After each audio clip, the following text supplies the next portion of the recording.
नमस्कार, मी डॉक्टर मनोज चोपडा, हृदयरोग तज्ज्ञ म्हणून मी नाशिकमध्ये 30 वर्षापासून कार्यरत आहे. मागच्या महिन्यामध्ये मी ज्या काही एंजिओप्लास्टी केल्या त्याच्यामधल्या 25% केसेस ह्या 40 वर्षापेक्षा कमी रुग्णांच्या होत्या. आता ही फार आश्चर्यजनक किंवा तुम्हाला फार चिंतेची बाब वाटेल अशीच गोष्ट आहे. आज 24, 28, 32, 36 आणि त्याच्यामध्ये पुरुषांमध्येच नव्हे पण 2 त्याच्यामधल्या 36 आणि 38 वयाच्या स्त्रिया होत्या. म्हणजे 40च्या खालील पुरुषांमध्ये व स्त्रियांमध्ये हृदयविकाराचं झटक्याचं प्रमाण वाढीस लागलंय. आणि आज जेव्हा तरुण पिढी 35 ते 55 गटातली माझ्याकडे येते त्यावेळेस त्यांना हृदयविकाराचा झटका आलेला असतो, त्यांना छातीत दुखत असतं, ECG मध्ये चेंजेस असतात आणि त्यांची मला इमर्जन्सी एंजिओप्लास्टी करावी लागते. आता का बरं 30 ते 35, 40 वयामध्ये हा हृदयविकाराचा झटका किंवा ब्लॉक होण्याचं प्रमाण वाढीस लागलंय? आज जर याचा विचार केला त्याचं मूळ आपल्या जीवनशैलीत आहे असं मला वाटतं. 35 ते 55 वयामध्ये आपण जेव्हा आपलं करिअर आपल्याला बनवायचं असतं, त्याच्यामध्ये वी वॉन्ट टू सक्सीड, त्याचप्रमाणे आपल्याला आपलं घर तयार करायचं असतं, गाडी घ्यायची असते, मुलांचं शिक्षण, त्यांच्या स्कूल कॉलेजेसच्या ऍडमिशन्स, हे सगळं काही येतं 35 ते 55 वयोगटामध्ये. आणि याचा जर विचार केला तर हे सगळं मिळवण्याकरता आपण जे काही प्राणांतिक कष्ट करतो, जी काही जीवनशैली आपण जगत आहोत, याच्यामध्ये फार मोठे बदल झालेले असं मला वाटतं.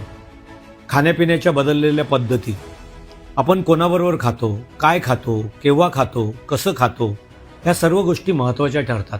त्याचप्रमाणे व्यायाम, आज व्यायामाचा पूर्णपणे अभाव आहे. भारतामध्ये फक्त 2 ते 3% रुग्णच नियमित व्यायाम करतात. आज जर तरुण पिढीबद्दल विचारलं तर ते लेट झोपतील, झोप व्यवस्थित होत नाही. माझ्या मते तुझे तक्रार जर बघितली तर माझ्या मते आज तरुण पिढीमध्ये 5 ते 6 तास झोप सुद्धा चांगल्या पद्धतीने घेतली जात नाही. आणि झोप ही सगळ्यात महत्त्वाची गोष्ट आहे, त्याच्याबद्दल आज आपण विचार करत नाही आहे.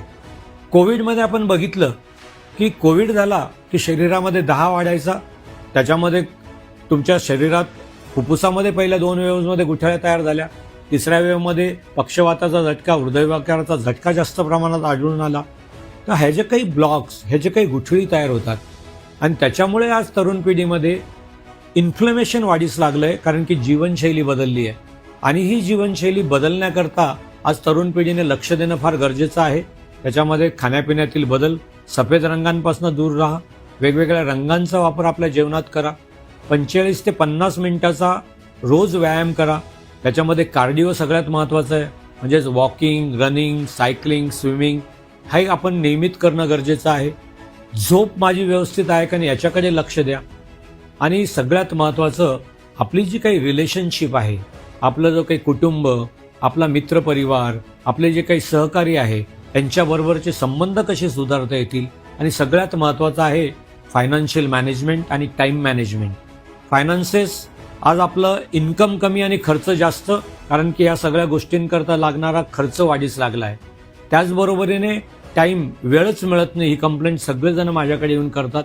पण माझ्या मते आपल्याला जो काही वेळ मिळालेला आहे तो वेळ आपण कशा पद्धतीने कारणीभूत लावू शकतो चांगल्या पद्धतीने, याचा विचार करणं गरजेचं आहे. आणि सगळ्यात महत्त्वाचं म्हणजे आपण आनंदी राहण्यासाठी मी जे काही काम करतो आहे त्याच्यात मला आनंद मिळतो का, आणि संध्याकाळी 7 वाजेनंतर सुद्धा माझ्या सकाळच्या एनर्जी लेवल्स संध्याकाळी पण असतात का, याचा विचार कुठेतरी करा.